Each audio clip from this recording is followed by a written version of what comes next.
subscribe and press the bell icon to get our latest videos.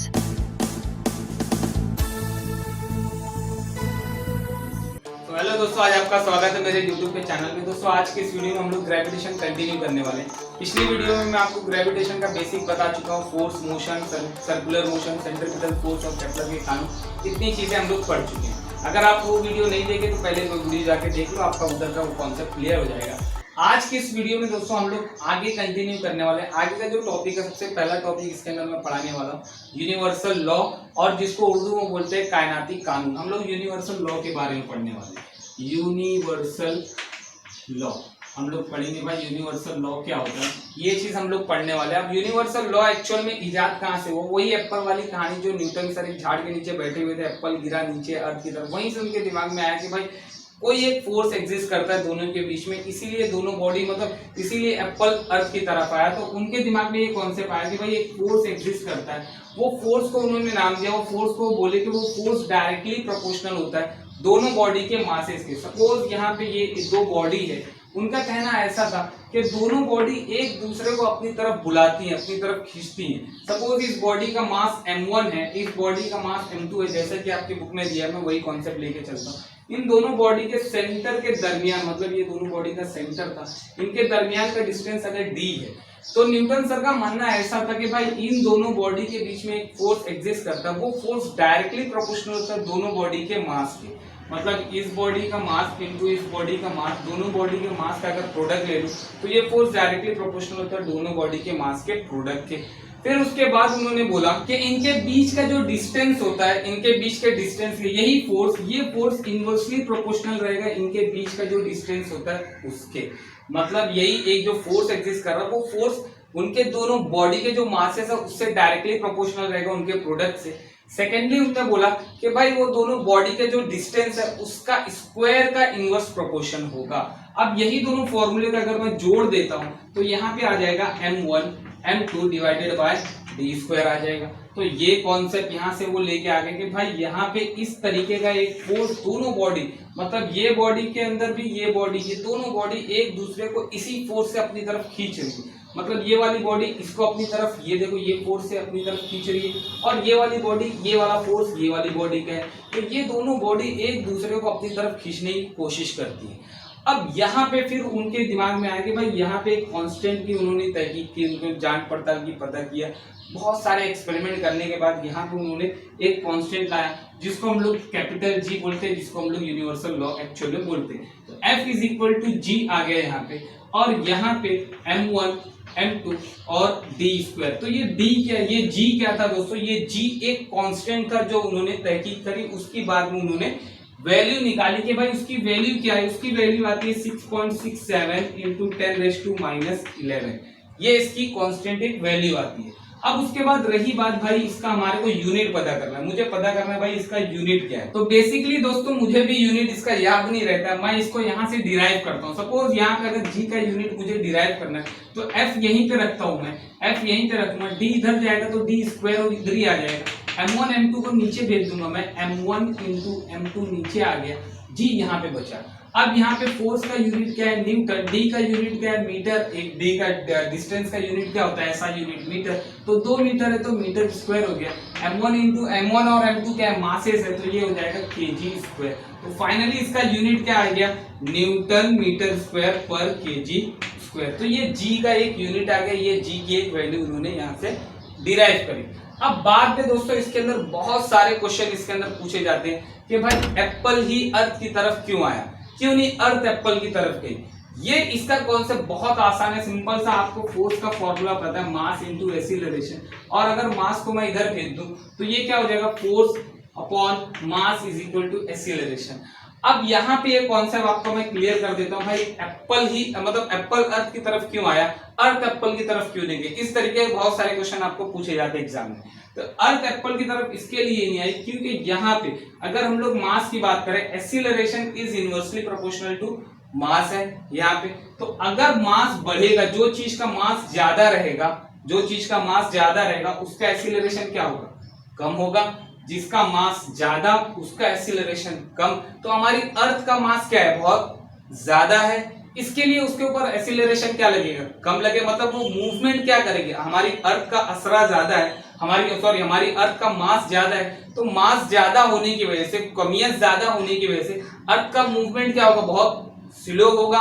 और Apple का मास क्या है, एप्पल की कमियत क्या है, बहुत कम है, इसके लिए उसका मूवमेंट क्या होगा, उसका एक्सीलरेशन क्या होगा, बहुत ज्यादा होगा। इसीलिए एप्पल अर्थ की तरफ आता है, ना कि अर्थ एप्पल की तरफ जाती है। तो यहां से ये कॉन्सेप्ट आपका क्लियर हो गया कि भाई अर्थ एप्पल की तरफ क्यों नहीं जाता है, हो गया। अब यहाँ पे थोड़ा बहुत चीजें दोस्तों यहाँ पे आपको पूछती है, जो कि आपकी बुक के अंदर ही दिया हुआ है कि मास को अगर डबल कर दिया जाए तो ये फोर्स क्या होगा, या डिस्टेंस को अगर बढ़ा दिया जाए तो ये फोर्स क्या होगा। सिंपल सी चीज है दोस्तों, यहाँ से इसी एग्जांपल से आप चीजें समझ सकते हैं कि दो बॉडी है, अगर दोनों बॉडी का मास अगर मैं बढ़ा दूंगा, अगर मास बढ़ेगा दोनों बॉडी का, अगर कोई भी एक बॉडी का मास बढ़ेगा तो फोर्स भी क्या होगा, बढ़ेगा, क्योंकि सामने सामने वैल्यू है। अगर वैल्यू सामने सामने होती है तो इसकी कीमत अगर बढ़ेगी तो इसकी भी कीमत क्या होगी, बढ़ेगी। तो आपको एग्जांपल के अंदर दे देगा, फोर्स को 4 गुना कर दिया गया तो मास को 4 गुना कर दिया गया तो फोर्स क्या होगा, फोर्स भी 4 गुना बढ़ जाएगा। फिर उसके बाद डिस्टेंस की अगर मैं बात करूं तो डिस्टेंस का बहुत सिंपल कॉन्सेप्ट है, वो मैग्नेट वाला एग्जांपल जो मैंने आपको दिया था। तो एक मैग्नेट में लेता हूं, मैग्नेट के अगर बहुत दूर एक मेटल, मतलब एक मेटल थोड़ा करीब है तो इसको मैग्नेट अपनी तरफ खींचेगा, लेकिन एक मेटल बहुत दूर है तो ये मैग्नेट क्या उसको खींचेगा, क्या उसके ऊपर उतना फोर्स लगाएगा अपनी तरफ खींचने का, नहीं। तो अगर डिस्टेंस बढ़ाते चले जाऊंगा तो फोर्स क्या होते जाएगा, कम होते जाएगा। तो यहाँ पे वही कॉन्सेप्ट है कि अगर डिस्टेंस मैं कम करूंगा तो फोर्स बढ़ेगा, और डिस्टेंस अगर मैं बढ़ाऊंगा तो फोर्स क्या होगा, कम होगा। क्लियर। तो अब यहाँ पे कॉन्सेप्ट आता है, क्वेश्चन आएगा भाई डिस्टेंस 2 गुना से कम हो गया, तो डिस्टेंस अगर दुगना से कम हो जाएगा तो 2 इधर रखूंगा, 2 का स्क्वायर कितना हो जाएगा, 4 हो जाएगा। तो फोर्स अगर डिस्टेंस 2 से कम हो रहा है, डिस्टेंस 2 से कम होगा तो फोर्स क्या होगा, 4 गुना से बढ़ेगा। और डिस्टेंस अगर 2 गुना से बढ़ेगा तो फोर्स क्या होगा, 4 गुना से अब घटेगा। तो इस तरीके के बहुत सारे क्वेश्चन आपको ट्विस्टेड क्वेश्चन पूछे जाते हैं, वो सारी चीजें हम लोग आगे नेक्स्ट करेंगे। अब हमारा नेक्स्ट टॉपिक आता है अर्थ ग्रेविटेशन फोर्स, जिसको बोले हम लोग, ये ज्यादा इंपॉर्टेंट टॉपिक नहीं, इतना इंपॉर्टेंट मैं नहीं बोलूंगा इसको, जिसको हम लोग शकली कुव्वत बोलेंगे। तो यहाँ पे आपको बहुत सारे पहले ही पेज में बहुत सारे क्वेश्चन लिख के दिए हुए हैं कि आप एक पत्थर को जब आसमान की तरफ फेंकते हैं तो वो कुछ दूर ऊपर जाने के बाद नीचे की तरफ क्यों आने लगता है, क्यों वो हमेशा ऊपर ही क्यों नहीं चला जाता। मतलब एक पत्थर आप आसमान की तरफ फेंके हो तो वो बहुत ज्यादा ऊपर, हमेशा ऊपर की तरफ क्यों नहीं जाता, वो नीचे की तरफ क्यों आता है। तो ये सारे क्वेश्चन दोस्तों हमारे वही पहले कॉन्सेप्ट के हिसाब से डिपेंड है कि भाई अर्थ हमको पता है, हमारी अर्थ के ऊपर अगर मैं एक पत्थर यहाँ से ऊपर की तरफ यहाँ पे फेंकता हूँ तो ये पत्थर कुछ हाइट पे ऊपर जाता है, उसके बाद ये पत्थर नीचे आने लगता है। सही, ये सबको पता है, कॉन्सेप्ट नॉर्मली होता है कि इस चौक को ऊपर मैंने फेंका तो इस हाइट तक ये चौक आया, उसके बाद वो नीचे जाने लगा। तो अब ये क्यों, ऐसा क्यों नहीं हो कि पत्थर ऊपर ही क्यों नहीं गया, ये सारे क्वेश्चन बहुत सारे दिए हुए।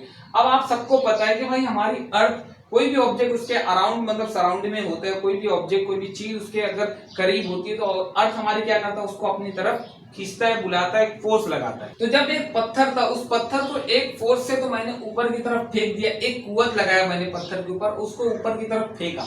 जब उस पत्थर को मैंने एक कुव्वत लगा के ऊपर की तरफ फेंका तो वो पत्थर तब तक ऊपर जाते रहेगा जब तक वो कुव्वत जो फोर्स से मैंने ऊपर फेंका था वो फोर्स जीरो नहीं हो जाता।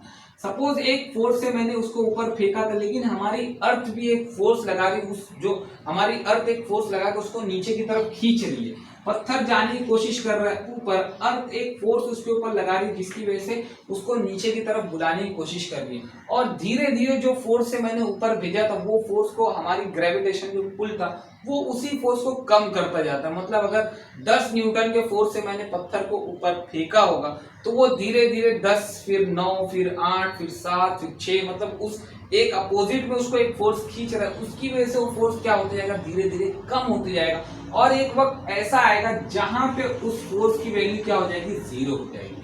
जैसे ही ये वैल्यू जीरो हुई, अब उसके बाद पत्थर के ऊपर एक ही फोर्स सिर्फ बचा रहेगा, जो फोर्स नीचे की तरफ खींचने वाला।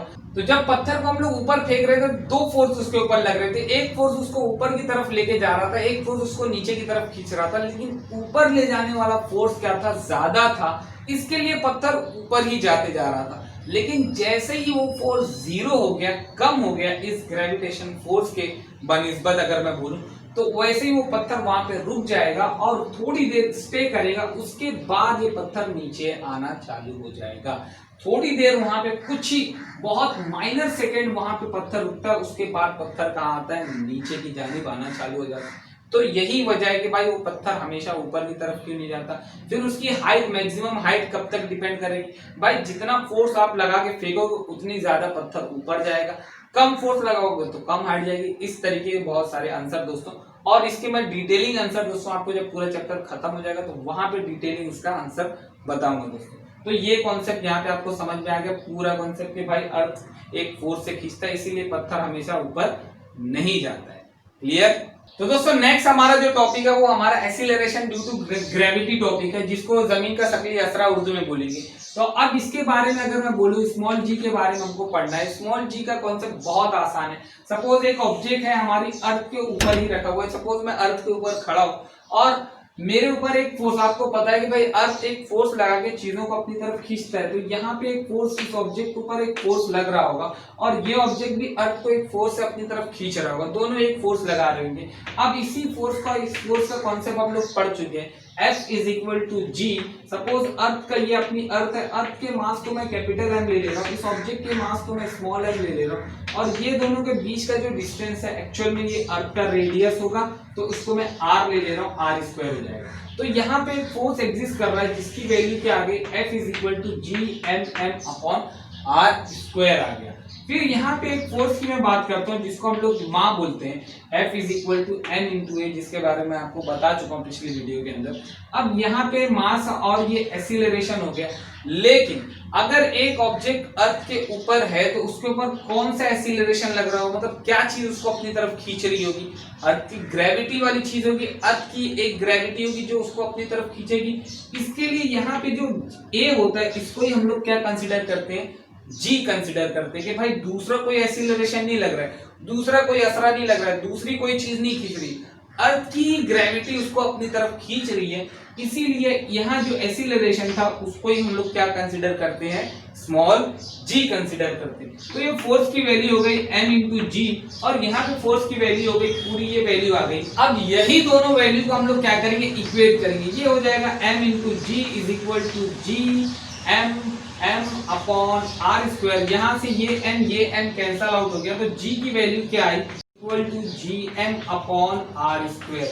तो ये फॉर्मूला आपका बहुत ज्यादा इंपॉर्टेंट है दोस्तों, इसका डेरिवेशन पूछ सकते हैं, इसके ऊपर बहुत सारे न्यूमेरिकल पूछ सकते हैं। तो इस g की अगर आपको वैल्यू निकालना तो पेज नंबर 8 पे पूरी वैल्यू सारी की सबकी वैल्यू दे के एक डेरिवेशन, मतलब एक वैल्यू निकाल के दिया है g की, जो वैल्यू उसने लिया है 9.77 मीटर पर सेकेंड, ये g का यूनिट हो जाएगा मीटर पर सेकेंड स्क्वायर। तो यहाँ पे 9.77 मीटर पर सेकेंड स्क्वायर, ये g की वैल्यू वहां से निकाली गई है। इस कैपिटल G की वैल्यू आपको 6.67 पता है, अर्थ के मास की वैल्यू रखी गई है, अर्थ का रेडियस रखा गया, सारी वैल्यू वहां पे रख के G की एक वैल्यू निकाली गई है जो कि 9.77 मीटर पर सेकेंड, ये वैल्यू निकाली गई है। तो ये दोस्तों हम लोग ने पढ़ लिया कि भाई कैपिटल स्मॉल जी का स्मॉल जी एक्चुअल में आया कहां से, किस तरीके से डिराइव किया गया, बहुत सिंपल सा कॉन्सेप्ट है। आपको एक फोर्स के बारे में पता था, यहाँ पे एक दूसरे फोर्स का फॉर्मूला m इंटू ए पता था, ए की जगह मैंने जी लगा दिया, क्योंकि एक्सीलरेशन जो हो रहा है वो सिर्फ एक अर्थ के फोर्स की वजह से एक्सीलरेशन हो रहा है, इसके लिए ए की जगह मैंने जी डाल दिया, दोनों को इक्वेट किया, जी का मैंने फॉर्मूला निकाल लिया। अब ये जी का आपके पास फॉर्मूला आ गया, इस फॉर्मूले को बहुत ज्यादा ध्यान से आपको नोटिस करके रखना है, क्योंकि इसके ऊपर बहुत सारे प्रॉब्लम क्वेश्चन आते हैं। अब यहाँ पे क्वेश्चन कैसे पूछे जाएगा, आपको बोलेगा अर्थ का मास 2 गुना हो गया तो जी क्या हो जाएगा। अब दोनों सामने सामने वैल्यू है, तो अर्थ का मास अगर दुगना हो जाएगा तो जी भी कितना हो जाएगा, दुगना हो जाएगा। अब इसके अंदर 2 टाइप के क्वेश्चन पूछे जाते हैं, एक क्वेश्चन एक ही वैल्यू आपको दी जाएगी, मतलब मास को बोलेगा दुगना हो गया तो जी कितना हो जाएगा। एक क्वेश्चन ऐसा आएगा मास और आर दोनों के बारे में बताएगा, मास दुगना हो गया, रेडियस हाफ हो गया, तब क्या चीजें होंगी, वो जब हम लोग न्यूमेरिकल करेंगे तब दोस्तों हम लोग वो चीजें क्लियर कर लेंगे, वहां पे क्या क्या कॉन्सेप्ट होते हैं। हो गया। अब ये जी की वैल्यू आ गई, जी का यूनिट याद रखना मीटर पर सेकेंड स्क्वायर होता है। अब इसके बाद दोस्तों हम लोग अगला टॉपिक करने वाले हैं कि भाई हमारी जो जी आ रही है एक्चुअल में जी के अंदर बहुत सारे चेंजेस होते हैं। अब आपकी बुक के अंदर बहुत सारे टेक्सचुअल क्वेश्चन दिए हुए जिसमें पूछा है कि भाई अगर ग्रेविटी नहीं रहेगा, स्मॉल जी नहीं रहेगा तो क्या होगा। अगर ग्रेविटी नहीं रहेगा तो दोस्तों हर ऑब्जेक्ट हवा में उड़ने लगेगा, इधर उधर भागने लगेगा, मतलब अर्थ पे डिपेंड, मतलब अर्थ जब कोई चीज को अपनी तरफ खींचेगी नहीं तो हर बॉडी हवा में उड़ेगी, इधर उधर भागेगी, इधर उधर घूमेगी, ये कॉन्सेप्ट। फिर उसके बाद बोला है कैपिटल जी की वैल्यू अगर ट्वाइस कर दी जाए तो क्या होगा, ये मैं आपको बता रहा हूँ। न्यूमेरिकल वाली चीजें हम लोग बाद में कर लेंगे क्लियर। और भी बहुत सारे टेक्सचुअल क्वेश्चन बच रहे, उसको भी हम लोग दोस्तों बाद में अच्छे से करेंगे। अब दोस्तों नेक्स्ट जो हमारा टॉपिक है वो बहुत ज्यादा इंटरेस्टिंग, बहुत अच्छा टॉपिक है कि भाई जी के अंदर स्मॉल जी जो होता है उसके अंदर चेंजेस कैसे आते हैं। मतलब अगर हम लोग सरफेस की बात करें, जमीन की सरफेस पे मैं रहूं तो क्या वहां पे जी की वैल्यू चेंज कम ज्यादा होती है। अगर मैं हाइट पे जाऊं तो क्या जी की वैल्यू कम ज्यादा, मतलब क्या चेंजेस होगा। अगर मैं डेप्थ में जाऊं, जमीन के अंदर जाने लगूं तो क्या जी की वैल्यू चेंज होगी। ये तीन कॉन्सेप्ट आपको बहुत ज्यादा इंपॉर्टेंट है क्योंकि इसके ऊपर बहुत सारे क्वेश्चन फ्रेम होते हैं। एक मैंने आपको फॉर्मूला बताया G is equal to GM/R², ये बहुत ज्यादा इंपॉर्टेंट है, इसके ऊपर न्यूमेरिकल रहते ही रहते हैं। फिर उसके बाद यहाँ पे आपको ट्विस्टेड क्वेश्चन पूछेगा कि आप एक हाइट पे चले गए, फिर जब फिल इन द ब्लैंक के तौर पे पूछेगा आप माउंटेन पे हैं, फिर आप अर्थ के सरफेस पे हैं तो कहाँ पे ग्रेविटी ज्यादा होगी कम होगी, या आप पोल वाले रीजन पे या इक्वेटर वाले रीजन पे तो कहाँ पे ग्रेविटी कम ज्यादा होगी। इस तरीके के बहुत सारे fill in the blank match the following के क्वेश्चन फ्रेम होते हैं दोस्तों। अब यहाँ पे सबसे पहले हम लोग बात करेंगे सरफेस पे। सरफेस पे अर्थ की सतह पे अगर हम लोग सरफेस पे जी की वैल्यू की बात करें तो आप हमारे को पता है कि भाई हमारी अर्थ क्या है। हमारी अर्थ एक अंडे की शक्ल की है, इलिप्ट वाली शक्ल की है, मतलब बैजवी शक्ल की हमारी अर्थ है। तो अब यहाँ पे अर्थ का सपोज सेंटर है, हो गया। अब अर्थ का सेंटर है, जी का फॉर्मूला मैंने आपको बता दिया, जी का फॉर्मूला था GM/R², ये जी का सिंबल था, फॉर्मूला था, फंडा था। अब यहाँ पे अगर मैं देखूं तो ये पोल वाली रीजन है और यहाँ पे मैं बात करूं तो ये इक्वेटर वाली रीजन है, सही है। ये पोल और ये इक्वेटर दोनों रीजन आ गई। तो अब यहाँ पे आपको क्वेश्चन, आपको खुद ही चीजें समझ में आ जाएंगी कि भाई पोल पे रेडियस ज्यादा है, इक्वेटर पे रेडियस कम है। पोल पे रेडियस क्या है, ज्यादा बड़ा दिख रहा है ना आपको, पोल वाला रेडियस बड़ा है, इक्वेटर वाला रेडियस छोटा है क्योंकि हमारी अर्थ इस शेप की है। अब आप ही मुझे बताओ कि भाई कहाँ पे ग्रेविटी ज्यादा होगा, कहाँ पे ग्रेविटी कम होगा। पोल पे ग्रेविटी ज्यादा होगा या इक्वेटर पे ज्यादा होगा, सोच लो कहाँ होगा। तो अगर हम लोग देखें, जैसे कि मैंने आपको बता दिया कि रेडियस अगर बढ़ेगा, क्योंकि ये दोनों ऊपर नीचे हैं, तो रेडियस अगर बढ़ेगा तो ग्रेविटी क्या होगा, कम होगा। तो यहाँ पे पोल वाले रीजन पे रेडियस क्या था, बड़ा था, रेडियस यहाँ पे बड़ा था तो ग्रेविटी यहाँ पे क्या होगी, कम होगी। और इक्वेटर वाले रीजन पे क्या है, इक्वेटर वाले रीजन पे रेडियस छोटा था तो ग्रेविटी क्या रहेगी, बड़ी रहेगी। इसके लिए दो टाइप की ग्रेविटी हमारी सरफेस पे पाई जाती है। इसीलिए दोस्तों हमारी अर्थ के सरफेस पे दो टाइप की ग्रेविटी पाई जाती है। एक पोल पे ग्रेविटी रहेगी, मैंने आपको पोल पे रेडियस बड़ा है तो ग्रेविटी क्या होगी, कम होगी। इसके लिए वहां पे 9.77 मीटर पर सेकेंड यहाँ पे ग्रेविटी रहेगी, मीटर पर सेकेंड स्क्वायर। और अगर इक्वेटर की हम लोग बात करें तो इक्वेटर पे 9.81 मीटर पर सेकेंड स्क्वायर, ये हमारी इक्वेटर पे ग्रेविटी रहेगी। तो अब समझ में आ गया कॉन्सेप्ट, कहाँ पे ज्यादा कहाँ पे कम रहेगी। अब क्वेश्चन कैसे फ्रेम होगा, इसमें क्वेश्चन आपको पूछेगा कि इक्वेटर से पोल की तरफ आप जा रहे हो, कहाँ से भाई, इक्वेटर से पोल की तरफ जा रहे हो तो ग्रेविटी क्या होगा, इंक्रीज होगा, डिक्रीज होगा, कांस्टेंट रहेगा, ऐसे बहुत सारे क्वेश्चन आएंगे। तो जाहिर सी बात है अगर इक्वेटर से पोल की तरफ मैं जा रहा हूँ तो ग्रेविटी क्या हो रहा है, कम हो रहा है। पहले 9.81 था, 9.77 हो रहा है। सिंपल इसी का उल्टा कि आप पोल से इक्वेटर की तरफ जा रहे हो तो ग्रेविटी क्या होगा।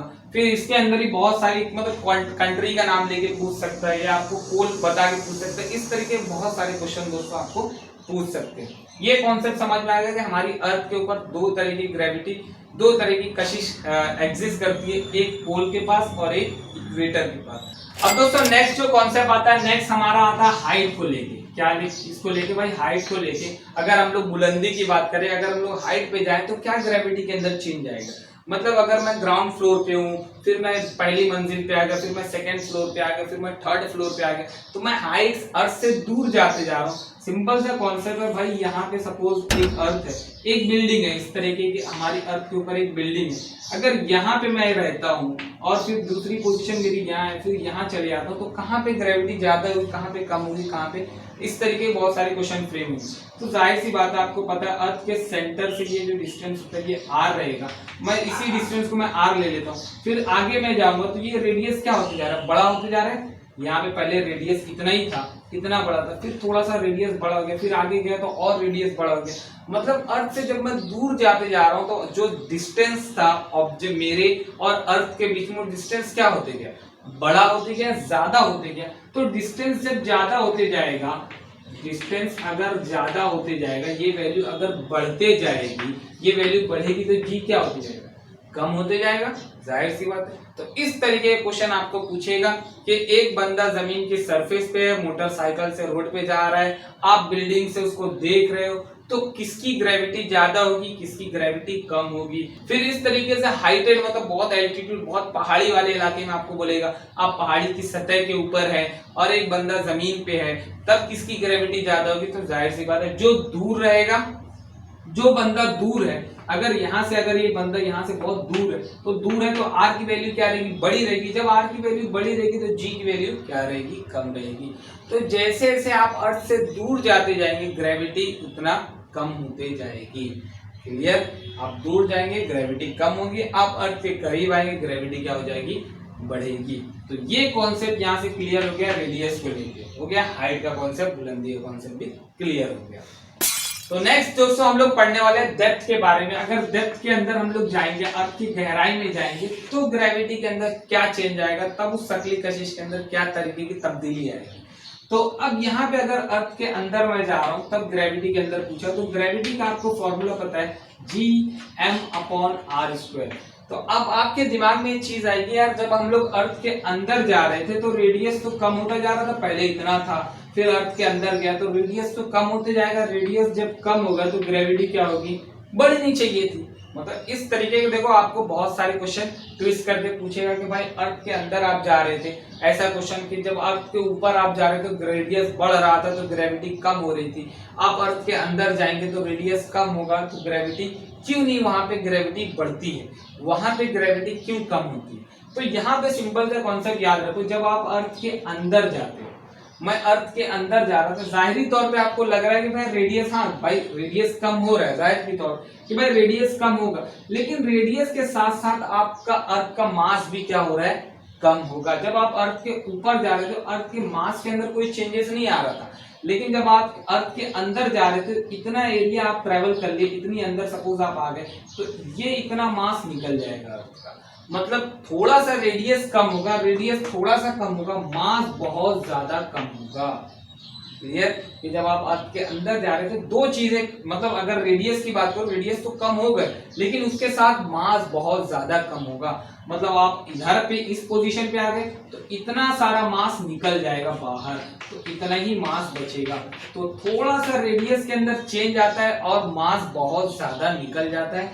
इसके लिए मास जब चेंज होगा, मास बहुत ज्यादा चेंज होगा, तो जब मास कम होगा, मास जब यहाँ पे बहुत कम होगा तो ग्रेविटी भी क्या होगा, कम हुआ, क्योंकि दोनों आमने सामने हैं। तो इसके लिए जब आप अर्थ के अंदर जाते हो, अर्थ की सतह के अंदर जाते हो, तो ग्रेविटी वहां पे भी क्या होता है, कम होता है। और वहां पे ग्रेविटी क्यों कम होता है, क्योंकि वहां पे मास कम होता है। क्लियर, आप अर्थ के ऊपर जाते हैं, आप अर्थ के ऊपर जाएंगे तो भी ग्रेविटी कम होगा, आप अर्थ के अंदर जाएंगे तो भी ग्रेविटी क्या होगा, कम होगा। इस तरीके के दोस्तों आपको बहुत सारे क्वेश्चन पूछते हैं एग्जाम में। क्लियर हो गया कॉन्सेप्ट। फिर इसी के अंदर एक क्वेश्चन पूछा है कि भाई जो ग्रेविटेशन फोर्स रहेगा उसका डायरेक्शन क्या रहेगा। उसका डायरेक्शन हमेशा toward the centre of the earth के सेंटर में रहेगा। फिर अर्थ के बीच में आप चले जाओगे तो वहां पे ग्रेविटी क्या हो जाएगी, आप अर्थ के सेंटर में अगर आ जाते हो, सेंटर में आप आ जाओगे, बीच में पहुंच जाओगे तो वहां पे ग्रेविटी क्या होगी, जीरो होगी, क्योंकि वहां पे अर्थ का मास क्या हो जाएगा, जीरो हो जाएगा, अर्थ का रेडियस क्या हो जाएगा, जीरो हो जाएगा, दोनों वैल्यू जीरो हो जाएगी। इसके लिए ग्रेविटेशन की वैल्यू भी क्या हो जाएगी, जीरो हो जाएगी। क्लियर, अर्थ के सेंटर में दोनों वैल्यू क्या हो जाएगी, जीरो। इसकी वजह से ग्रेविटेशन भी क्या हो जाएगा, जीरो हो जाएगा। अब ग्रेविटेशन को लेके दोस्तों एक कॉन्सेप्ट आपकी बुक में दिया है, मैं थोड़ा सा स्किप कर गया वो कॉन्सेप्ट। जैसे कि ग्रेविटेशन आपको पूछा है कि भाई अर्थ का ग्रेविटेशन, मून के ग्रेविटेशन, अलग अलग प्लेनेट का ग्रेविटेशन क्या होता है, अलग अलग प्लेनेट की जो एक्सीलरेशन होता है, जो कशिश होती है खींचने की, वो अलग होती है। क्यों अलग होती है, कॉन्सेप्ट सिंपल से ऐसा है कि अगर मैं अर्थ की बात करूं और मून की बात करूं तो अर्थ का मास बहुत ज्यादा है, अर्थ का रेडियस बहुत ज्यादा है, इसके लिए अर्थ की ग्रेविटी क्या रहती है, ज्यादा रहती है। मून की बात करूं तो मून क्योंकि अर्थ से छोटा है, इसके लिए मून का मास क्या होगा, थोड़ा सा कम होगा। मून का रेडियस क्या होगा, थोड़ा सा कम होगा। इसके लिए मून की ग्रेविटी क्या होती है, कम होती है अर्थ की ग्रेविटी। तो अगर ऑब्जेक्ट बहुत ज्यादा बड़ा है, अगर प्लेनेट बहुत ज्यादा बड़ा है तो उसकी ग्रेविटी बहुत ज्यादा होगी। प्लेनेट छोटा है तो उसकी ग्रेविटी क्या होगी, कम होगी। तो मास के ऊपर डिपेंड करता है कि भाई मास, अगर एक ऑब्जेक्ट है, एक प्लेनेट है, उसका मास बहुत ज्यादा है तो उसकी ग्रेविटी बहुत ज्यादा रहेगी। उसका मास बहुत कम है तो उसकी ग्रेविटी क्या होगी, बहुत कम होगी। और रेडियस के ऊपर भी डिपेंड करता है। तो ये दोनों वैल्यू, मतलब हर वैल्यू डाल के हम लोग चेक कर सकते हैं हर प्लेनेट की ग्रेविटी। अब मून की ग्रेविटी के बारे में आपकी बुक में दिया, मून की ग्रेविटी क्या होती है, अर्थ की ग्रेविटी से 1/6 होती है। मतलब अर्थ की जो भी ग्रेविटी रहेगी, अर्थ की ग्रेविटी अगर 9.81 मैं ले लेता हूं और मून की ग्रेविटी अगर मुझे पता करनी है तो ये अर्थ की ग्रेविटी को 6 से डिवाइड करूंगा तो मून की ग्रेविटी आपको मिलेगी। तो आपको अलग अलग तरीके की मतलब ग्रेविटी दे के आपको पूछेगा भाई मून की ग्रेविटी कितनी है, अर्थ की ग्रेविटी इतनी दे देगा, 10 दे देगा, 20 दे देगा, 30, मतलब कुछ इस तरीके की वैल्यू देके आपको मून की ग्रेविटी पूछेगा। तो ये फिल इन द ब्लैंक का भी क्वेश्चन है कि मून की ग्रेविटी कितनी होती है, अर्थ की ग्रेविटी से 1/6 होती है। क्योंकि अगर हम लोग उसका कैलकुलेशन करने जाए, मून का मास रखें, जी की वैल्यू तो वही रहने वाली है, मून का मास, मून का रेडियस रखें तो वहां पे उसकी वैल्यू क्या आती है, अर्थ की ग्रेविटी से 1/6 आती है। 1.67 शायद मेरे हिसाब से उसकी वैल्यू है। अगर मून की ग्रेविटी 1.67 मीटर पर सेकेंड, एग्जैक्टली इतना मुझे याद नहीं, कुछ इसी तरीके की उसकी वैल्यू है। क्लियर। अब अगर ग्रेविटी मून पे कम है, अगर मून पे ग्रेविटी कम है तो जाहिर सी बात है मून कम फोर्स से आपको अपनी तरफ खींच रहा है। जब मून कम फोर्स से आपको अपनी तरफ खींचेगा तो आपको ज्यादा फोर्स लगाने की जरूरत नहीं पड़ेगी ऊपर जाने के लिए। जैसे कि अर्थ की बात करो, अर्थ बहुत ज्यादा, मतलब अर्थ 9.81 फोर्स से आपकी तरफ खींच रहा है, इतने एक्सीलरेशन से आपको अपनी तरफ खींच रहा है। और यहाँ पे इसकी ग्रेविटी, इसका खींचने का जो अंदाज, इसका जो एक्सीलरेशन है वो 1.67 ही है। तो आपको अर्थ ज्यादा तेजी से अपनी तरफ खींच रहा है और जो मून है वो कम तेजी से खींच रहा है। तो अगर आप मून पे जंप करते एक मरतबा, मतलब अर्थ पे एक मरतबा मैं जंप करूंगा तो मून पे उतना 6 टाइम ज्यादा ऊपर जाऊंगा। अगर मैं बोलता हूँ कि मैं इतना फोर्स लगा, थोड़ा ही फोर्स लगा के मैं 2 मीटर की हाइट पे गया, उतना ही फोर्स अगर मैं मून पे लगाता हूँ तो 2 इंटू कितना 6 कर दूंगा तो 12 मीटर हाइट तक मैं जाऊंगा। मतलब जितना फोर्स लगा के मैं अर्थ पे 2 मीटर की हाइट पे गया था, उतना ही फोर्स अगर मून पे मैं लगा के जंप करता हूँ तो मैं 12 मीटर की हाइट तक जाऊंगा। तो ये इस तरीके ग्रेविटी के बहुत सारे क्वेश्चन आपको पूछ सकते हैं दोस्तों।